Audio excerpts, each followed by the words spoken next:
Hello दोस्तों, मेरा नाम चंद्रशेखर है और इस समय मैं मौजूद हूँ चंडीगढ़ में।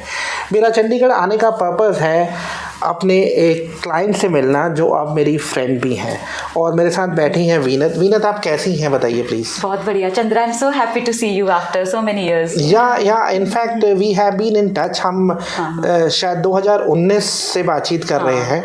तो वीनत, आप अपने बारे में कुछ बताएंगी प्लीज़। मैं यहाँ चंडीगढ़ से हूँ, पढ़ाती हूँ कॉलेज में सोशियोलॉजी। तो पढ़ी मैं यहीं से हूँ, पंजाब यूनिवर्सिटी से मैंने पीएचडी की है और इवनिंग्स में मेरे भाई का रेस्टोरेंट है, मैं उसके साथ यहाँ काम करती हूँ नमन पिज़ेरिया में, पंचकुला में। अब मेरे को हमेशा से फैंसी थी बहुत एकेडमिक्स। अपने देश में तो मैंने एक्सप्लोर किया क्योंकि मैंने जितनी पढ़ाई करना चाहती थी कर ली थी। तो अब मुझे देखना था कि बाहर के कंट्रीज़ में how is it managed, the conferences and the research. तो मेरा हमेशा से इंटरेस्ट था। तो चंद्रा को मैं मिली सोशल मीडिया पे, जहाँ ये बहुत सारी स्कॉलरशिप्स और एक्साइटिंग एजुकेशनल जो प्रोग्राम्स होते थे बाहर की यूनिवर्सिटीज़ के, ये डालते थे। सो मैं तो बेसिकली किसी का ट्रैवल चैनल फॉलो करती थी, वहाँ पे इनको मैंने देखा। So I interacted with him regarding one of the conference. तो मेरे को लग रहा था कि कॉन्फ्रेंसेस बहुत महंगी होती हैं, तो ये शायद मेरे लिए कुछ स्कॉलरशिप में हेल्प कर देंगे। बेसिकली हाँ, मुझे याद है हमारी जो कन्वर्सेशन हुई थी और मैंने आपको बताया था कि ये पॉसिबल है 100 यूरो में। अब मेरे ख्याल से शायद उस समय यूरो थोड़ा सा और सस्ता होगा, आज तो करीब 85 रुपये का है। और I think you are able to attend a conference in Hungary for 100 euros. Yes, it was not, I wanted to come for a conference, but this was a better thing for me because conferences ज़्यादातर होती हैं theme based और 3 दिन 4 दिन। तो इन्होंने जो मुझे suggest किया था that was a summer university which was for I think 15 days, 15 अगर पूरे नहीं तो कम 10 या 12 दिन कुछ ऐसा था। हाँ, तो वो और भी मज़ेदार था क्योंकि मेरे को समर यूनिवर्सिटी का कॉन्सेप्ट पता भी नहीं था और वहाँ जाके मुझे पता चला समर भी होती है, विंटर भी होती है। तो जैसे मेरे जैसे लोग जो वैसे तो पढ़ाई अपनी कर ही चुके हैं, लेकिन फिर भी एक तो ट्रैवलिंग का मन था, दूसरा कुछ एकेडमिक्स में एक्सप्लोर करना था। तो चंद्रा ने जो समर यूनिवर्सिटी एडवाइस करी थी, हंगरी में एक छोटा सा फेरी टेल जैसा टाउन है कूजेग, इंस्टीट्यूट ऑफ एडवांस स्टडीज़ कूजेग में, तो वो एक तरह से मेरे लिए बहुत इंटरेस्टिंग रिसर्च एक्टिविटी। इनफैक्ट वीनत, यहाँ पे मैं बताना चाहूँगा अपने दर्शकों को कि वीनत ऑलरेडी पीएचडी हैं, तो इनको डॉक्टरेट की उपाधि मिल चुकी है सोशियोलॉजी में। ओके, यानी समाज शास्त्र जिसे हम हिंदी में बोलते हैं। तो बेसिकली अब जैसे आपको क्या लगता है, जैसे आपने समर यूनिवर्सिटी अटेंड की, इससे आप पे क्या इम्पैक्ट पड़ा, मतलब प्रोफेशनली आप बताएंगे प्लीज़। हाँ, मैं वही बताती हूँ। तो ज़्यादा तो जो मेरे को ऑफ कोर्स पहले तो मेरे लिए फ़र्स्ट टाइम वो यूरोप जाने का एक्सपीरियंस था। तो इनिशियली वो कल्चरल शॉक था मेरे लिए। तो मज़े की बात चंद्रा के साथ ये है कि उससे पहले तक हमने सिर्फ वर्चुअली ही बात की थी, लेकिन ये सीधा मुझे रेस्क्यू करने बुदापेस्ट आ गए थे उसी दिन। सो it was like somebody taking care of you, being a little more than a consultant. So he helped me with currency, he helped me with even when I was lost on the Google map and I was not able to find those streets, he was guiding me on the phone which way to go, left and right. तो मैं Google map को तो छोड़ के मैं इनकी directions follow कर रही थी। So this is how the first cultural shock was dealt with the help of Chandra. फिर हम समर यूनिवर्सिटी जाने से पहले एक और इंसिडेंट हो गया था मेरे साथ। मैं थोड़ा सा घूमने फिरने के चक्कर में बुदापेस्ट से वियना चली गई थी, ऑस्ट्रिया में। तो वहाँ से जब मैंने अल्टीमेटली समर यूनिवर्सिटी वाली जगह जाना था तो मेरा बैग चोरी हो गया था। तब भी जो पैनिक अटैक हुआ था, तो चंद्रा ने ऑफ कोर्स बैग तो नहीं दिलवाया मेरा वापस, लेकिन मुझे कंसोल करके मुझे इतना समझा दिया था कि अब डरना नहीं है और आगे कैसे आना है। सो दैट वाज अनदर हेल्प जो मैं कभी भी नहीं भूलती, जो इंडियंस हम कर देते हैं एक दूसरे की बाहर के देशों में। अब हम आते हैं प्रोफेशनल चीज़ों पे। ऑफ कोर्स तो कूजेग में जो ये इंस्टीट्यूट है, सबसे पहले तो मुझे इनकी फंक्शनिंग बड़ी अच्छी as in different from what we do here in India. So I found them very much focused to the theme and quite professionals, और प्रोफेसर्स भी, और बड़े इंटरेस्टिंगली जो है वो मुझे हायरार्की थोड़ी कम महसूस हुई, हम एक दूसरे को नाम से बुलाते थे।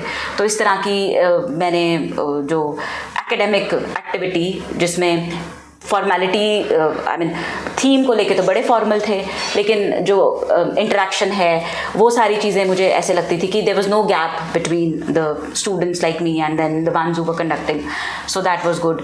देन जो दूसरी चीज़ खुली, मैंने इतनी डाइवर्सिटी नहीं देखी थी कभी भी, तो मुझे इंग्लिश वाली मूवी का एक्सपीरियंस हो रहा था। सभी रंगों थे, मैं थी, अफ्रीकन्स थे, diversity, and then I was the only one from India, तो मुझे वो इंडिया वाली प्रिविलेज भी मिल रही थी कि वो from far off place somebody has come to attend this university was on international relations, I mean this theme, the dynamics of European nations after the Cold War। तो मुझे खैर उस थीम से मैं पहले से कुछ नहीं जानती थी, क्योंकि हमारे यहाँ पे उतना नहीं पढ़ाते वो सब चीज़ें, तो मेरे लिए वो भी एक नया एक्सपोजर था कि इंटरनेशनल रिलेशंस में बहुत करियर अच्छा है जो करना चाहें।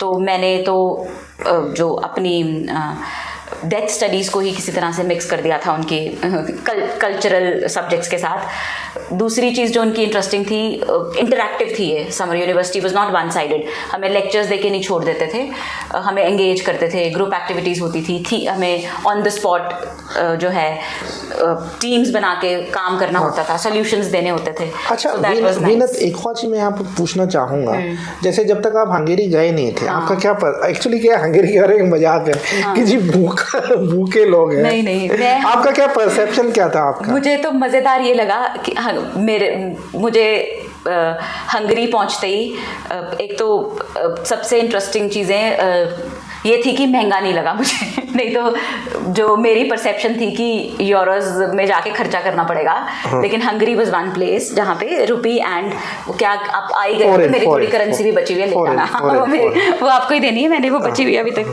तो वो ऑलमोस्ट सिमिलर प्राइस थे, तो वो एक पहली चीज़ थी। दूसरा, मुझे कूजेक तो बिल्कुल ही फेरी टेल जैसा टाउन लगा था, और मैंने इनको बोल भी दिया था कि यहाँ सेटल होने का तरीका बताओ आप। मुझे एक्चुअली लगा था कि जैसे हम वो छोटे होते स्टोरी बुक्स में पढ़ते थे ना, फेरी टेल। इनफैक्ट मैंने भी कभी नहीं सोचा था। 2016 में जब मैं पहली बार हंगेरी गया था, मुझे कूजेक ऐसे लगा कि मैं डिज्नीलैंड की फिल्म में हूँ, और मैंने डिसाइड किया कि अब मैं यहीं पे रहूँगा। And by chance the day I landed there, weather was so beautiful, so it was actually feeling as if you are in those fairy tales books। then ये फिर जो डाइवर्सिटी समझ में आई स्टूडेंट्स की, then I got to know that one can interact with professors, have networking, and this networking really helps। और उस exposure के बाद से मुझे ये समझ में आ गया था कि स्कॉलरशिप्स कहाँ देखनी होती हैं, कैसे देखनी होती हैं। अच्छा वीनत, ऐसा है, मुझे बहुत अच्छी चीज़ ये लगी कि आपने हार्वर्ड में भी एक फेलोशिप के लिए ट्राई किया था। ठीक है, वो बात अलग है कि हुआ नहीं हुआ, और अब आप यूनिवर्सिटी ऑफ डरहम जा रही हैं यूके में।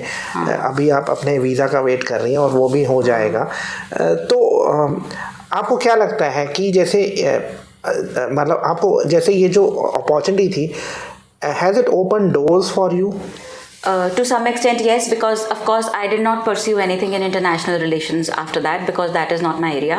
But from here I got to know how do we interact with people of foreign community, professors को अगर मेल लिखनी है तो वो किस तरह से होनी चाहिए। So I started looking for opportunities in my own subject, और वो हार्वर्ड वाला भी यही था कि it was about Indian religions, जो मेरा एरिया है, हिंदुज़म पे उन्होंने फेलोशिप्स अनाउंस की थी, तो मैंने उस पर अप्लाई किया। मुझे ये letter of recommendation, letter of reference, इन सब चीज़ों का पता चल गया। मोस्ट इम्पॉर्टेंटली वीज़ा का प्रोसेस समझ में आ गया, और ये समझ में आ गया कि how to go about applying to all these things. So yes, definitely it has helped me that way. Yeah, and Veenat, I am extremely grateful कि आपने समय निकाला मुझसे बात करने के लिए। I'm always happy talking to you. Yeah, be it here you. or and then best part about Chandra is he treats his clients really well. तो मुझे कूजेक में ऑफिशियल अकोमोडेशन मिलने से पहले होस्ट भी इन्होंने किया था, पहली बियर भी इन्होंने पिलाई थी तो वो सब बहुत मज़ेदार था। हाँ, and thank you Venus for taking out time. और आज के वीडियो में इतना ही। मैं जाते हुए आपसे रिक्वेस्ट करूँगा कि आप हमारे YouTube चैनल को सब्सक्राइब कर लीजिए। Thank you very much.